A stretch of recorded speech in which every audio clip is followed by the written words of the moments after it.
Hello and welcome to episode 7 of the No Bullshit Property Podcast. I'm Paul. And I'm Howard. And today we're joined by two very special guests, Ben and Alex from Liverpool Arts Bar. And we're going to be talking about the hospitality industry, where we're at with it post-COVID and in the current cost of living crisis. And we're going to discuss it from more property perspective and what operators are looking for from their landlords and the properties that they're in. Sounds good. Before we get started with the episode, just the usual quick reminder to check out certproperty.co.uk, where you can find the latest UK property news, downloadable industry guides, and much more to help you on your investment journey. And we'll do the usual roundup of the wider market news and what's going on out there in the world. I think, obviously, there's a lot of press out there at the moment about the housing market and potential for prices to fall over the next few years. So it was really interesting to see the news out there. Actually, a market report released last week by JLL, one of the big consultancies, talking about the outlook for the UK property market. And actually, JLL's projections were that many of the UK city centres are actually projected to grow over the next 5 years. Their predictions were for the UK market to fall 6% overall as a housing market next year. But actually we're predicting for Manchester, our home city, sorry guys, to grow 1.5% over the next year and 19% over the next 5 years. Liverpool expected to fall by 1% next year. Sorry again, guys. Hey, listen, when the Eurovision kicks off, you watch. And actually predicted to grow 12% over the next 5 years. So whilst there is that wider picture of potential house prices falling, the major UK cities still expected to see growth in prices and rents as well. And that's actually what JLL was saying is going to be driving the price growth, is the strong rental demand, and Manchester again expected to see the strongest rental growth of any UK city over the next 5 years. I've not just brought you on here today to have like a Manchester Liverpool comparison, by the way, but whilst we're at it. So I think that was really interesting to see the JLL market analysis. And whilst there are expectations of prices falling over the next few years in the UK, certain cities standing out as hotspots. Howard, sorry to ask, what do they think that is the growth reason is behind that? So, because Manchester as a city, the economy's growing, the city's attracting businesses out of London, relocating here. We've got high growth startups, tech businesses. And that's driving rental demand, and there just quite simply isn't enough properties being built in the city to meet the rental demand. And a similar story for Liverpool as well, on a slightly smaller scale. The Liverpool economy also has a lot of creative businesses, tech businesses, and companies relocating from other more expensive cities. So that's the reason why they're seeing the potential for growth in these cities over the next few years. So and one of the other reasons, I was actually going to start with the Liverpool reason. I was going to say Liverpool has actually been voted in Time Out of one of the top 12 neighbourhoods, well, the Baltic area as one of the top 12 neighbourhoods to visit. But the Northern Quarter also has in Manchester. And Manchester's been named as one of the top 25 places to visit in 2023 by National Geographic. So, sorry, I did give you the shout out first. And another Manchester one, it's been named as one of the 123 global cities as a climate action leader in the CDP 2022 list. Cool. So there you go, reasons why Manchester and Liverpool are the places to be. We knew it already. Just the rest of the world is catching up. Yes. And nicely leading on from that, we have developments in both those cool neighbourhoods, one being Hilton House, where we are now in Manchester recording this, but also our site Elevator Studios in the Baltic Triangle.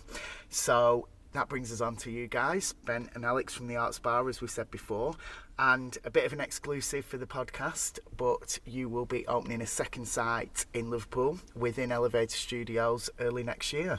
We're in one of the coolest neighbourhoods in Europe. Yeah, so we've heard. So we've heard. It will be come January next year, anyway.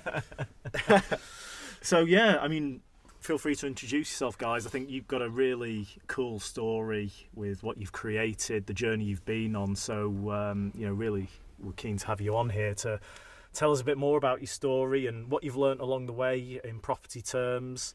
So, yeah, fire away. Cool. Firstly, thanks for having us on. We're really excited about what the future holds in the next few years, especially. But yeah, we're from Liverpool Arts Bar, we're proud to say a creative hub in the city centre. Developed by the four of us. There's myself, Ben, and Jordan and Tom, who are enjoying a beer elsewhere at the moment and left us two to the podcast. But yeah, it was set up by the four of us. We all were jobbing creatives a few years ago. I trained in theatre as an actor first, then trained further as a director. Tom is a musician, trained as a musical director.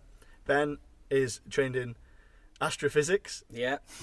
But then joined the Ballroom and Latin Dance Society and fell in love with ballroom. Am I allowed to say the joke? You can say the joke. I often tell people that Ben is Dancing with the Stars because of his astrophysics background. Ridiculous. And then Jordan trained in tech. So the four of us were working separately on different projects. And at the time, we'd all graduated from university. We were sort of freelance artists in Liverpool, and there wasn't sort of opportunities for job. There wasn't jobs really to go and get unless you were an established artist in the city. So we sort of teamed up and said we'll make our own work and we'll put it out there and we'll take it to theatres or venues and try and put our own work on. So we set up an events company called the Liverpool Arts Society, and we took on a space that we rented out as rehearsal space to generate some income to put our events on and things like that. And we started doing immersive theatre events in nightclubs before 12 o'clock because there'd be no one in. And it was a way for us to fill spaces in nightclubs. They'd want us in because they'd want customers in pre-12 o'clock. And we'd go and do themed events. So our first one was called Prohibition. So we had 20 actors who were roaming the space in character. They'd be wheeling moonshine through in barrels. They'd be flapper girls. There'd be gangsters and things like that. There was a little secret room that we'd take audience members off one by one, and they'd help move bodies out to the back alleyway and stuff like that, and go back to their friends and say, oh God, I just moved the body, but they'd be in drinking, having a good time. And it was our first experience of trying to collaborate with as many different artists as possible. So we had artists selling fine art, so paintings, graphic design stuff, out of suitcases, but it was all like hidden secret stuff. We had different bands on throughout the night, different actors. Ben had choreographed like full dance routines with people. And what really interested us was working with as many different artists and art forms as possible. We then went on to do a homecoming ball. I think we did Prohibition again. Prohibition 2, yeah. We did a Sin City, which was like a post-apocalyptic thing in a scrapyard. They started getting mad after that. Crazy. The ideas were crazy after that. Yeah. There was what was it the other day that you were laughing at? We had a circus. So the best one for me was it was called Le Cirque Magnifique. But me, as like I did my dissertation at university in immersive theatre. Totally in love with like that. I feel like audience members want more from experience. They don't want to just go and sit in a seat anymore. They want to be involved they want to participate in stuff. So the best one I think we did was called Le Cirque Magnifique. And I was telling my partner that the story behind it was the circus had come to Paris on New Year's Eve in 1899, and it was about to turn 1900.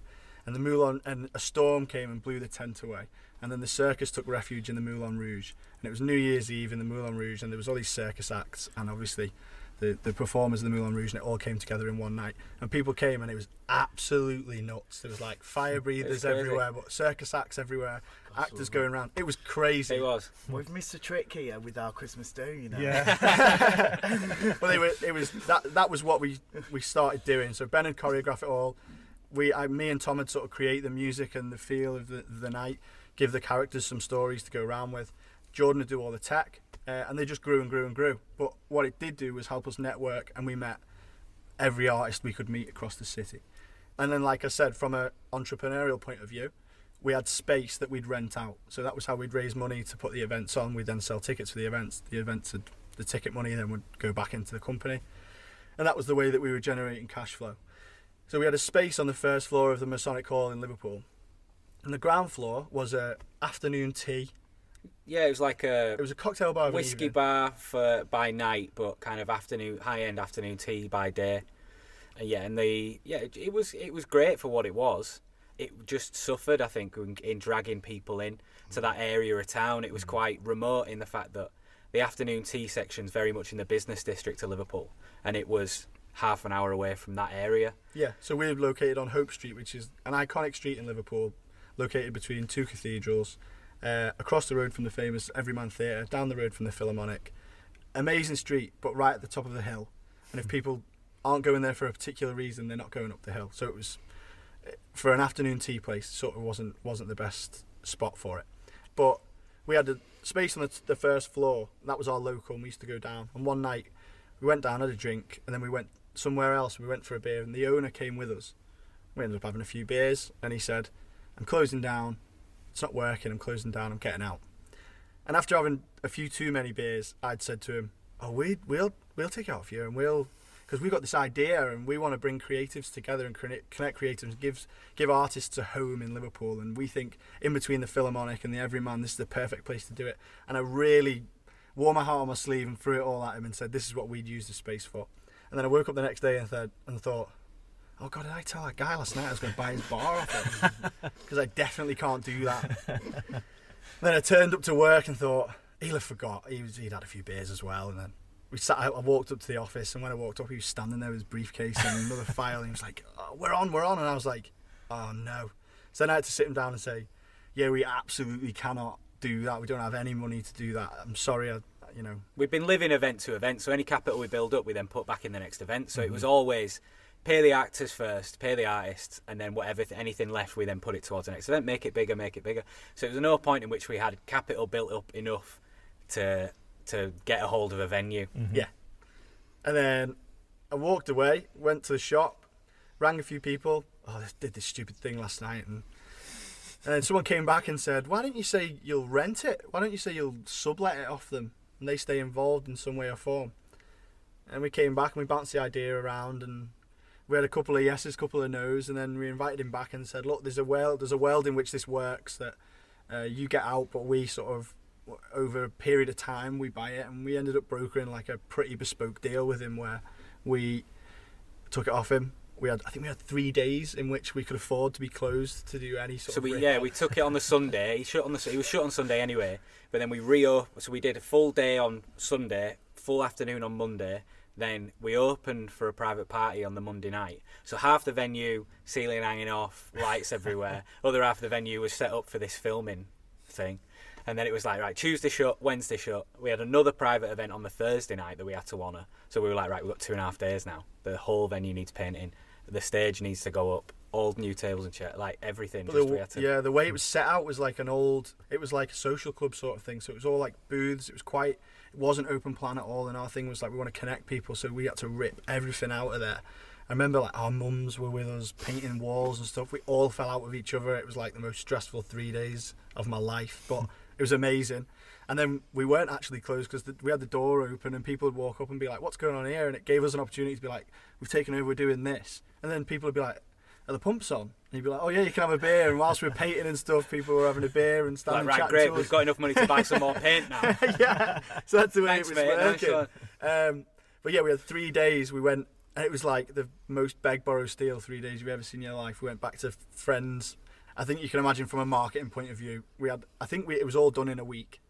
And then, I think our budget was about 250 quid, genuinely. Wow. And like, we obviously weren't paying ourselves anything, And we spent it on paint and bits and bobs, and we ended up drills, deals with breweries, and it was like, come and change this over really quick. We'd all worked in hospitality previously, so I had our own sort of connections with different people. And then it was just a bit mad those 3 days getting stuff together. And then we ended up with this beautiful venue, but the walls were all bare, and it was like, oh, it just looks boring in here though, doesn't it? There's no colour on the walls or anything. And then I was like, well, we could connect with artists that we've worked with before and hang their work and sell it. And then honestly, within like 2 hours, the walls were filled with artwork, where we'd put a post out being like, if you're a local artist and you want to hang and sell your work totally commission free, come and meet us on this address. And people were turning up like, oh, can I hang this?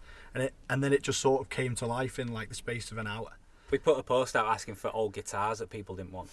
And so we got them delivered, and then we put another post out saying, any artists want to decorate some guitars? The artists come, take them away, bring them out the next day, and they've all been beautifully decorated, like 4 proper unique designs. One's Bob Dylan, one's like the electric guitar covered in loads of little liver birds and stuff. One of them had a shopping list and a set list from 1952 in. It was her granddad's guitar.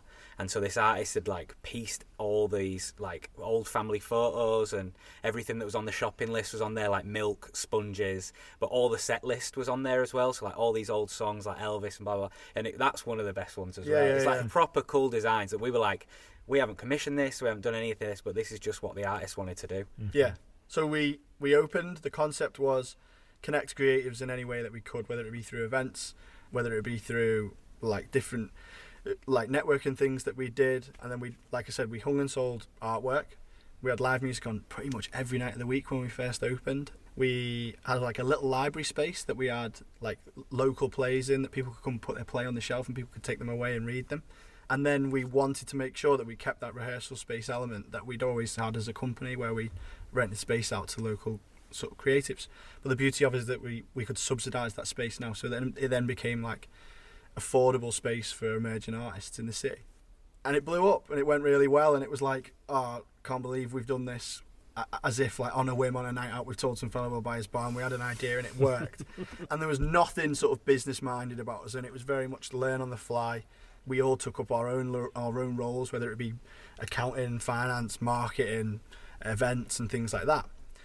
And then March 2020 rolls round and we shut. So we did 9 months. We opened in July 2019, shut in March 2020, which was crazy. I mean, everyone's got their own story about that sort of period of time, but just going back to your original point about the property side of things, we were just already using the skills that we already had in terms of how to run a successful business, but not from being business owner point of view. It was operational. Yes, we know how a bar works. Yes, we can get punters in. Yes, we know how to make the venue run, but we don't know anything about like longevity, clauses to do with leases, amendments to the building that are needed to be made, blah, blah, blah, blah. We didn't know anything like that.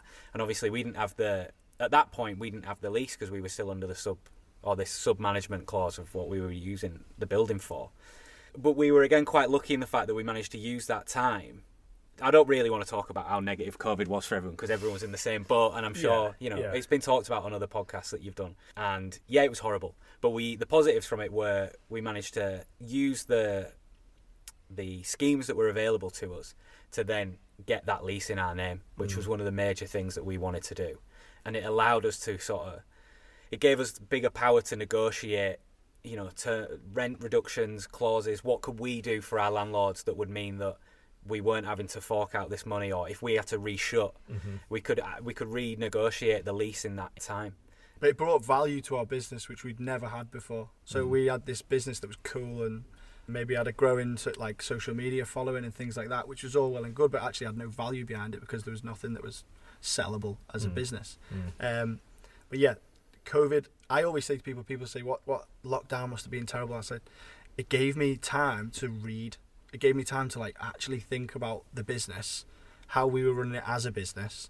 Like Ben says, negotiating new lease, negotiating certain terms as you'll know yourselves with certain like COVID breaks and things like that in new leases going forward, or bespoke deals and things like that. It gave us time to think about deals we had with breweries. It gave us time to think about events and actually costing those events and going like, oh God, for 9 months here we've been putting this on and it's cost us this much and we thought it was dead cool, but it actually doesn't work, doesn't function properly.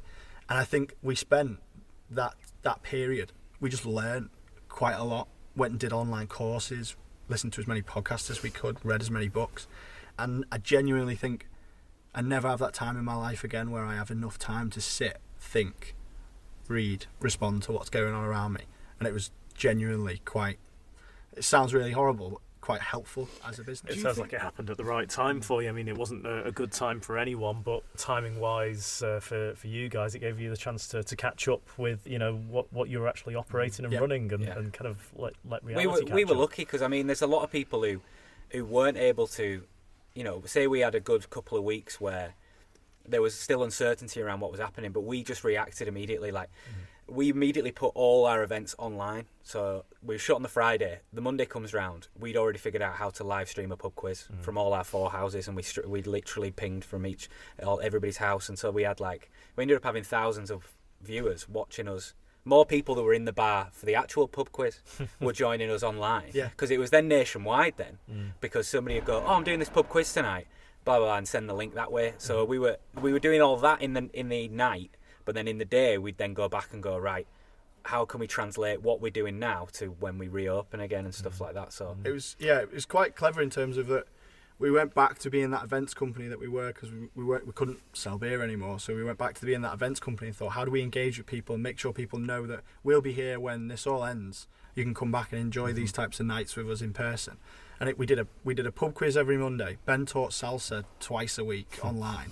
We had an open mic night that we used to do. And on Fridays and Saturdays we developed this system where we do a tip the band, it was called. So it was like local emerging artists could play their set. People could tune in and it had a PayPal link attached to it. So they could actually get paid for their Friday and Saturday gigs that they would have had, but that got cancelled because of COVID. So actually we built like a really strong connection with local artists, but also we're benefiting from the engagement online and bringing their audiences to our platform because they were watching them online. And we ended up going from, was it 2,000 followers pre-COVID to 18 or 17,000 followers after COVID, just from people that we brought in during those events. And then we ended up being on an O2 advert, me and you, which was a bit of a mad one. was that last summer. Yeah, that was crazy. O2 wrote to us and said, we've seen that you've been flexible as a business, so you've taken all of your stuff online, and all of our phone contracts and our iPads were with O2. So they rang and said, we'll do a deal with you where we give you the most up-to-date iPhone, the most up-to-date iPad that you need to keep streaming your stuff online, keep doing stuff like... So now, when we have events in the bar, it's all filmed, it all gets released. Artists get a clip of whatever they've done in the bar.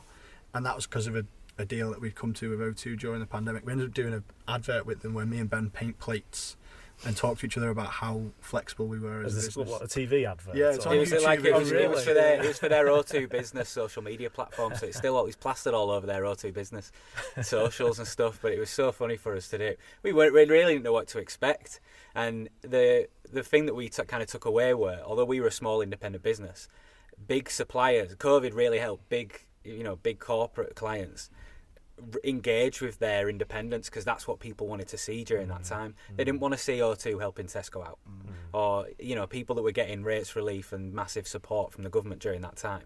They wanted to be closer networking and things like that, and that was what shocked us in the fact that we got picked.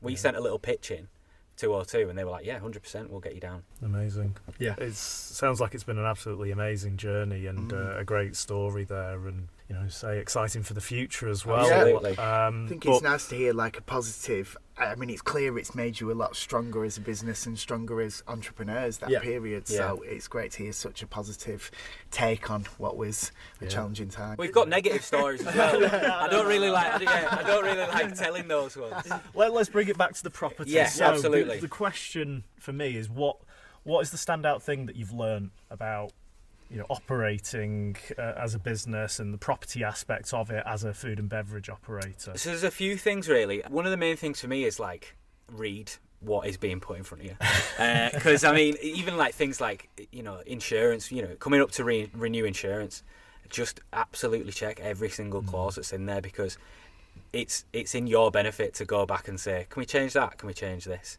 Don't just accept that first thing that's put in front of you. Is one of the main things that I learned during that time. And I mean, we're not talking about what I tried to apply was everything that we learned in terms of adapting to COVID. There was a good 18 months there where hospitality boomed again, but now we're going into a recession. Where does that leave us? And in terms of what we offer, I like to think that it's on the recession-proof side. Entertainment, free entertainment for people is key. And we hear some of the neighbouring businesses that we network with and stuff, things like changing to VAT on their ticket sales. So there was never VAT on ticket sales, and then it got announced that there would be VAT on ticket sales, and then it's like, who pays for that? Does it go back to the consumer, or do the venues then have to swallow that cost? And it's all about how you then apply those adapting abilities to whatever we're supplying is one of the main things. And similar to from a lease standpoint, it's worth entering negotiations if you need to ask for help as well. Ask for help, because there are things out there, like all the support packages are there, and I think quite a lot of businesses that we ended up speaking to over lockdown and things like that were unaware. And because they don't have that support network from either accountants or neighbouring businesses or friends, family of people who've gone through it, it's worth getting those people around you that are going through something similar, so you can share those experiences. That's what we've always said. Like, make sure that you've got a team of people who are around you. I'll always have that quote of someone out there is going to be better at jobs than you are, so make sure you've got someone around you that you can ask those questions to, which is one of the main things that has helped us, I think it's a really good point. For me, we're in the property industry, property developers, we manage properties, but every day there's something new that you don't know about in the property industry, even if you're working in it. It's such a complex thing, so much layers of regulation, so many things that can go wrong, that I think that's a really good point, is make sure that you're well advised. Yeah. Because there's plenty of stuff that you know, and there's plenty of stuff you don't know, and then there's even more stuff that you don't know that you don't know. And it's always changing. Yeah. So that's something I've learned recently. Like legislation. Yeah, even because we're looking at... So we went to a networking event the other week all about HR. This is things that people really do not want to listen to. But something away was over 2020, the government introduced new legislation on how the good working environment is. And they've added a load of new little sub-clauses to stuff that will just catch people out in 3 to 5 years. And so it's like you've got to be able to stay on top of all that. But we'd have never known that, because especially during that time, who's keeping up on HR legislation changes? No one, because everyone's panicking about where they're getting money from. But when everyone's reopened and no one's complying with the laws that have then been changed, and so all it takes is one audit and you're going to get caught out. So it's always useful to stay ahead, and even if you're not staying ahead of the news, so you've got to have someone that is, and someone that's in your corner that will help you through that. Like Ben said, there's so many small businesses that I know over the past few years who cut certain corners, and I think there's certain things that you can't cut corners on. You have to do properly. Obviously, like we said, our mums came and helped us paint at the bar, but obviously like leases and things like that, you can't cut corners on. You've got to get that, like you said, be advised well, and just do the right thing always. I remember when we were negotiating our lease, when we went from the management company to then taking the lease on ourselves, one of the things that we had to negotiate quite hard on was permitted uses. And obviously we were opening as it was just the bar, and then when the lease come, there was no mention of food or anything like that. So then when you're negotiating with the landlord, it was about, their conversation was there was a catering company that were already in the building, and not having two businesses in the same building that sort of tread on each other's toes and things like that, exclusive rights to certain things. And our argument was that the catering company weren't providing food to people in the building or people on the street. It was very much they were going... Private functions, So then having to negotiate that thing of like, well, we want, and we still don't do food in the Arts Bar on Hope Street, but... We will be at the Baltic. Yeah. We don't do food currently. We don't do food currently in the Arts Bar on Hope Street, but you always, as a business, want the right to grow, and if you don't have that right in place, then there's no growth for your business. I think it goes back to communication as well, and that's something we've been quite lucky in, the fact that, speaking with you guys, it's always been quite open channels. There's never been anything that either party has said where it's just been immediately shut down. And similar to our landlords we've got for the Hope Street site, I don't. If anybody ever finds themselves in a position where they feel like they can't talk about an issue that they've got, it's not right. So back away from it. And I think that's what we've done in certain situations where we've felt that we can't quite understand another point of view. It's two clashing point of views. It's only going to cause drama further down the line.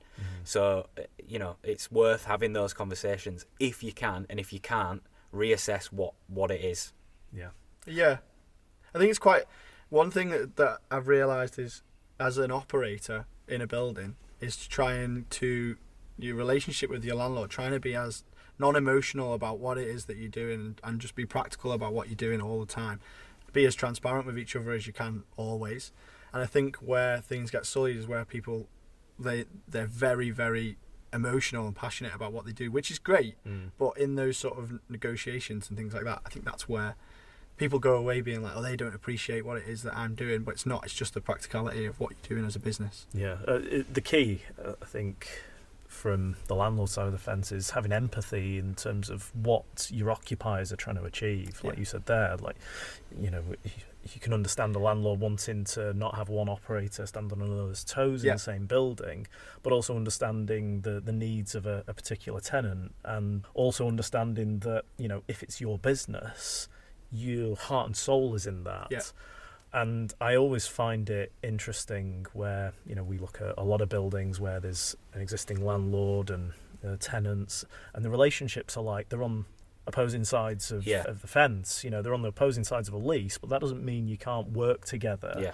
And you should be working together, because surely if one of them thinks they're in the right, it should be the benefit of the building. Yeah. And so there should be some common ground there at least. Yeah. That's what I don't understand about, you know, those two opposing views. Yeah. You've got to be, if you're an operator or if you're a landlord, it's got to benefit the building, you know, and that's what we always go back to. If we say, oh, we want mad neon all over the entrance, and the landlord's like, well, that obviously we don't want that. Yeah. You know, there's that back and forth, and we go, oh yeah, of course. So like but it's like, how can we work to, you know, to rework that sort of area?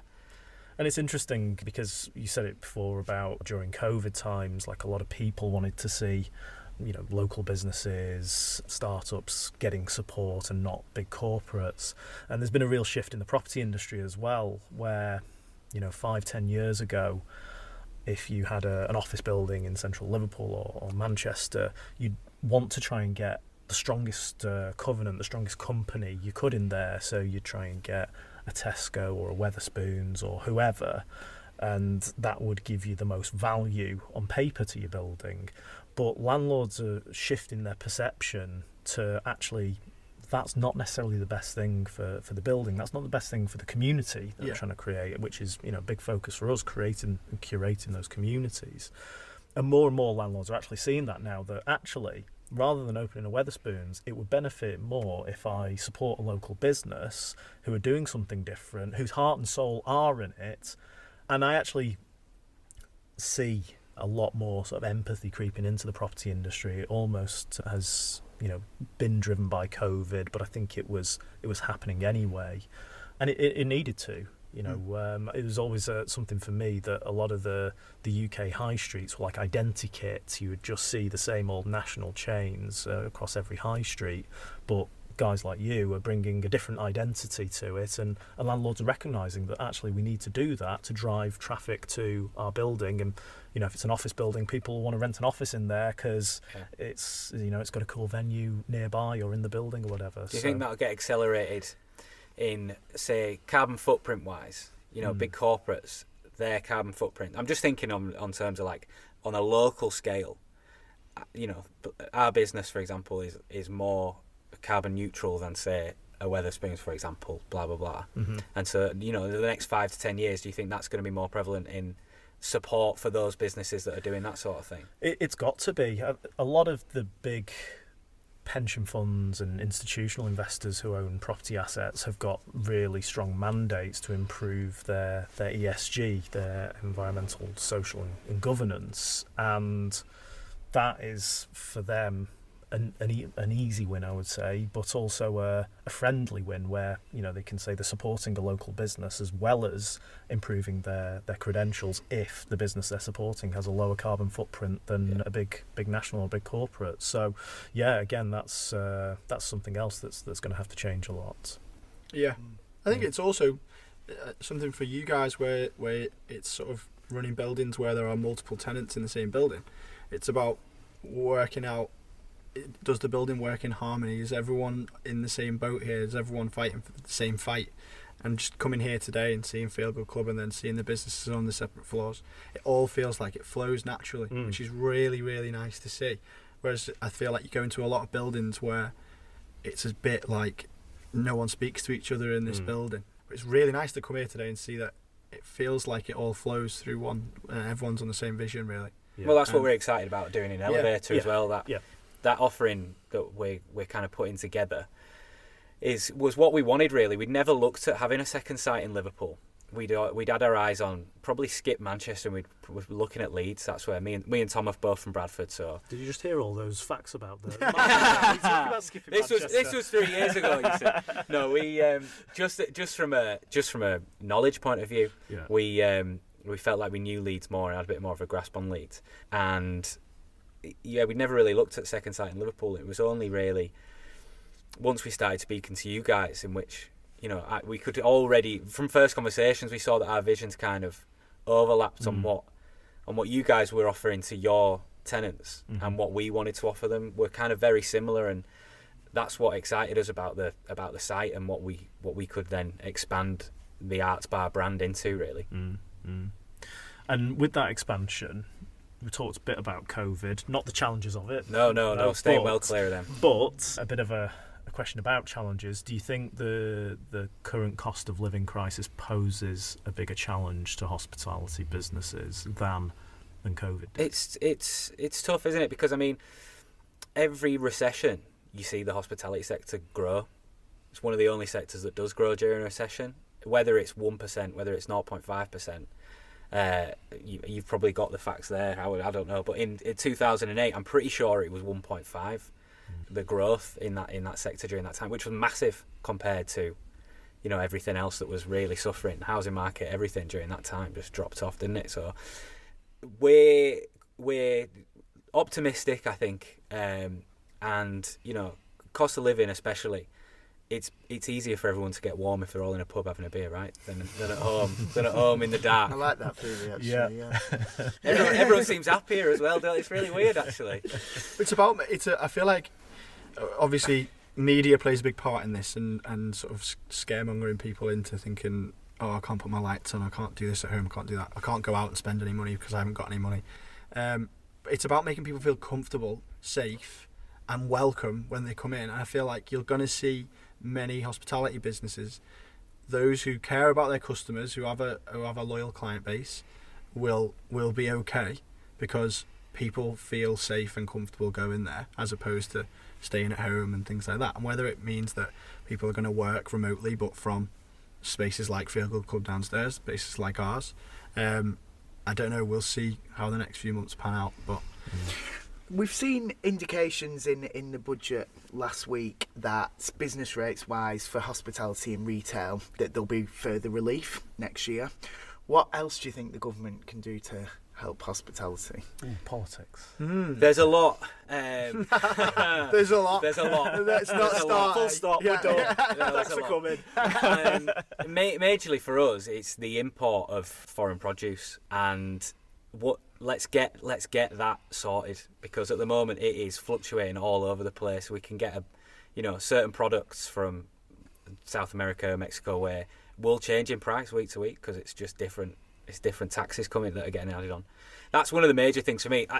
Consistency, right? Let's get it sorted first. And I know it's a complicated thing that they didn't know that we're going to have to deal with.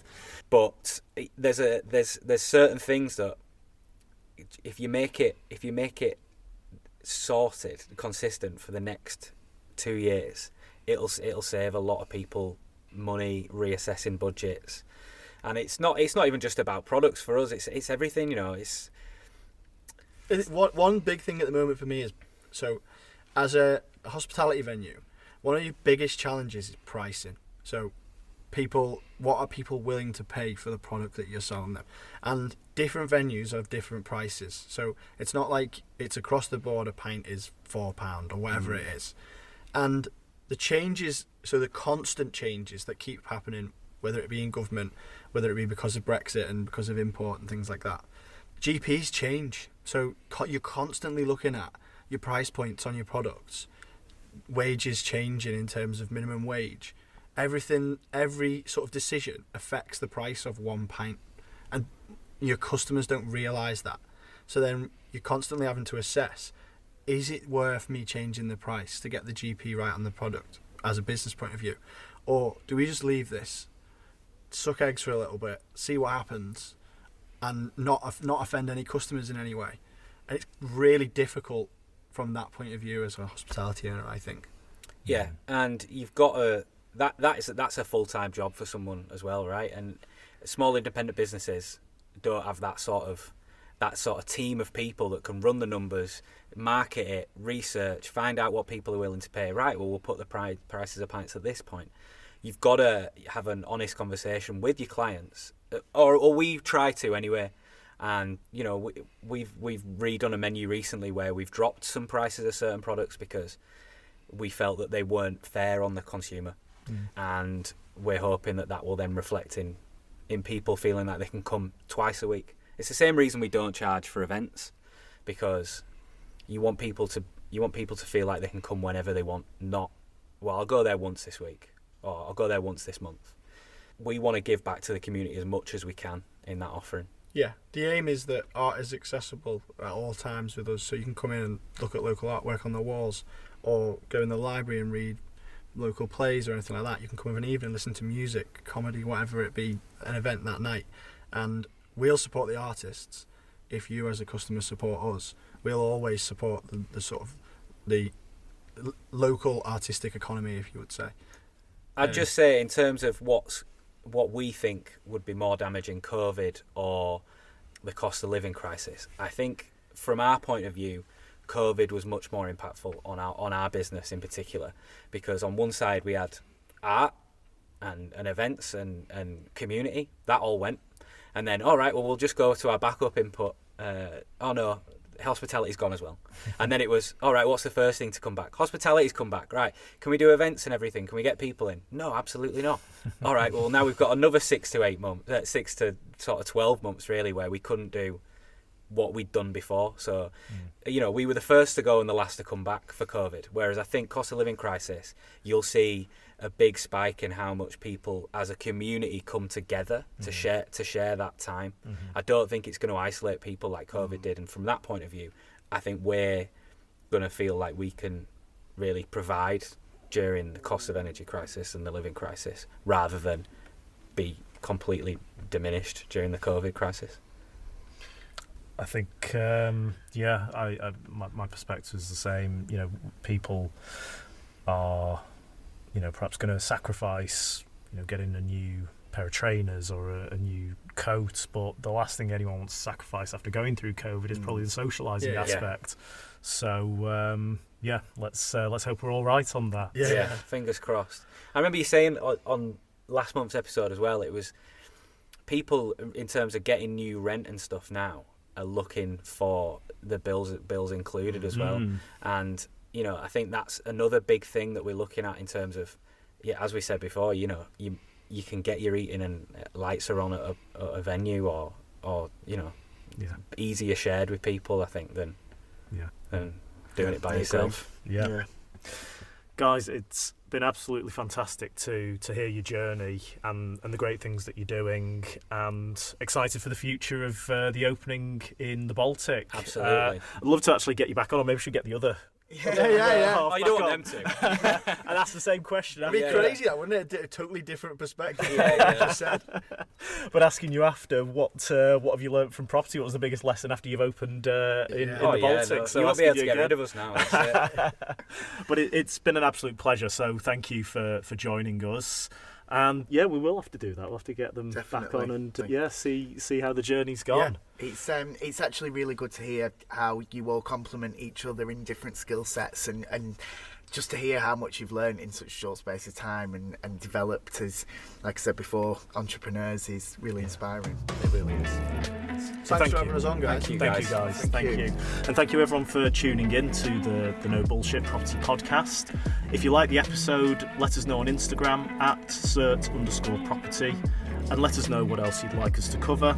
Don't forget to check out certproperty.co.uk, where you can find the latest UK property news, downloadable industry guides, and much more to help you on your investment journey.